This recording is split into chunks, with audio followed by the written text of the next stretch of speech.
সন্ত্রাসমুক্ত শিক্ষা প্রতিষ্ঠানের দাবিতে শিক্ষার্থীদের ঢাকা চট্টগ্রাম মহাসড়ক অবরোধ। রিপোর্ট মেহেদী হাসান। দাউদকান্দির বড়গোটা স্কুল অ্যান্ড কলেজকে সন্ত্রাস, অনিয়ম, দুর্নীতি ও দালাল মুক্ত করার দাবিতে মহাসড়ক অবরোধ করেছে শিক্ষার্থীরা।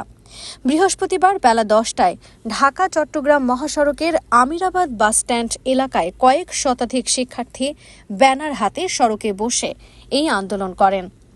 এ সময় মহাসড়কের ঢাকামুখী লেনে প্রায় ৩ কিলোমিটার এবং গৌরীপুর কচুয়া সড়কের প্রায় ১ কিলোমিটার এলাকায় দীর্ঘ যানজটের সৃষ্টি হয়। সংবাদ পেয়ে ঘটনাস্থলে পৌঁছান জেলা পুলিশ, হাইওয়ে পুলিশ, উপজেলা প্রশাসন এবং সেনাবাহিনীর সদস্যরা। এ সময় তারা শিক্ষার্থীদের সাথে কথা বলে তাদের দাবি দাবা শোনেন। পরে শিক্ষার্থীদের আশ্বস্ত করা হলে ১.৫ ঘণ্টা পর শিক্ষার্থীরা সড়ক থেকে অবরোধ তুলে নেয়। শিক্ষার্থীরা জানান, গত ৫ অগাস্ট আওয়ামী লীগ সরকারের পতনের পর উপজেলা যুবদলের সিনিয়র যুগ্ম আহ্বায়ক মোহাম্মদ রুহুল আমিন কলেজের অফিস সহকারী মোহাম্মদ আদিলকে পিটিয়ে আহত করেন। এছাড়া কলেজে নির্মিত পাঠাগারটি ভেঙে ফেলেন, কলেজের অফিস কক্ষে লুটপাট করে এবং পাঠাগারে থাকা কয়েক হাজার বই লুট করে নিয়ে যান। এখন ওই নেতা কলেজের সভাপতি হতে চান। এ নিয়ে কলেজের বিভিন্ন শিক্ষার্থীদের হুমকি ধামকি দিচ্ছেন। কলেজ ক্যাম্পাসকে সন্ত্রাস, অনিয়ম, দুর্নীতি ও দালাল মুক্ত করার দাবিতে আমরা সড়কে নেমেছি। বিক্ষোভকারীদের মধ্যে কলেজের প্রাক্তন শিক্ষার্থী সাব্বির আহমেদ, শুভ এবং জুবাইর বলেন, যুবদল নেতা রুহুল আমিন কলেজে গিয়ে শিক্ষার্থীদের হুমকি দেয়, বিভিন্ন অনিয়ম করে।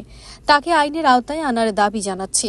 কলেজের একাদশ শ্রেণীর শিক্ষার্থী জিহাদ ভুইয়া, ফয়সাল ও মিনহাজ বলেন, আমরা সন্ত্রাস মুক্ত শিক্ষাঙ্গন চাই, আমরা লেখাপড়ার সুন্দর পরিবেশ চাই।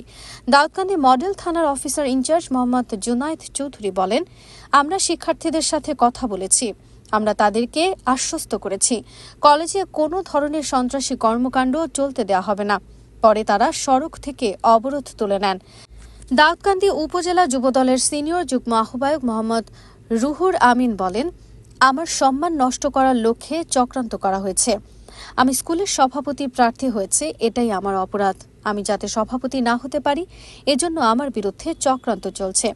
উপজেলা যুবদলের আহ্বায়ক মোহাম্মদ শাহ আলম বলেন, রুহুল আমিনের বিষয়ে আন্দোলন করেছে শিক্ষার্থীরা, বিষয়টি আমি শুনেছি। দলীয় ফোরামে আলোচনা এবং সাংগঠনিকভাবে তদন্ত করা হবে। রুহুল আমিন দোষী প্রমাণিত হলে তার বিরুদ্ধে সাংগঠনিক ব্যবস্থা নেওয়া হবে। দাউদকান্দি উপজেলা নির্বাহী কর্মকর্তা নাইমা ইসলাম বলেন, বিভিন্ন অনিয়মের অভিযোগ এনে শিক্ষার্থীরা আন্দোলন করেছে।